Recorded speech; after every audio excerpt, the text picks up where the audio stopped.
ne kemi një adres emaili ku më bëjmë pyetje dhe ndër emailet që më dërgojnë dikush më pyet dhe më thot unë dua të më shpjegoni se çfarë do të thot ti dorëzohesh, ti jepesh Zotit, sepse në kish unë shkoj dhe kërkoj që të më vënduart ose konsultohem për diçka dhe predikuesi më thot ju duhet ti dorëzoheni Zotit.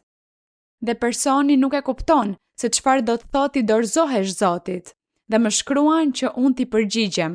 Duke qenë se unë nuk kam kohë të përgjigjem kaq shumë emaileve, këtu do t'i përgjigjem jo vetëm personit, por të gjithë atyre që kanë të njëjtën pyetje, lidhur me pjesën që t'i dorëzohemi Perëndis. Së pari është të besosh në Zot. Ne besimi ynë këtu, ungjilli që ne predikojmë është të besojmë se Jezu Krishti është biri i Perëndis dhe se Jezu Krishti është Perëndi. Ky është hapi i parë.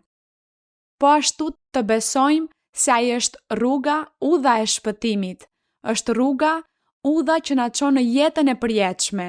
Dhe t'i dorëzohemi Zotit është të kemi besim tek ai, të besojmë, ta lavdërojmë, ta përlëvdojmë, të përmbushim urdhërimet, t'i dorëzohemi atij është të largohemi nga mëkati për t'i pëlqyer Zotit. E gjithë kjo quhet t'i dorëzohesh Perëndis, t'i jetosh një jetë të drejtë përpara tij.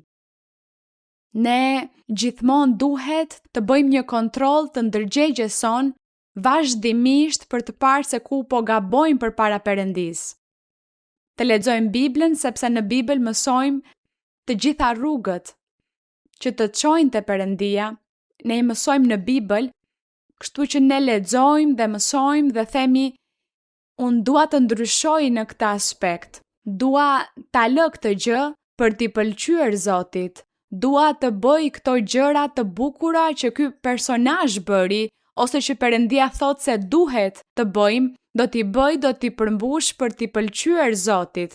E gjithë kjo quhet t'i dorëzohesh më shumë Perëndis, të kesh besim, siguri dhe t'i pëlqesh Perëndis në çdo gjë, të lutesh, të lexosh Biblën dhe të jesh i vëmendshëm ndaj fjalës së tij, ndaj rrugëve të tij.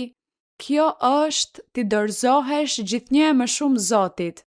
Kur një person nuk i dorëzohet, nuk i jepet Zotit, është plotësisht i shpërqendruar nga gjërat e botës, nga gjërat materiale të jetës, nga vetë problemet dhe vështirësitë e tij dhe nga çdo gjë që e mundon brenda shtëpisë së tij, në rrethin familjar, miqësor, në punë, në kompani, kudo qoftë, në shkollë. Pra personi është aty i shpërqendruar dhe prandaj nuk i është dorëzuar Perëndis ashtu siç duhet.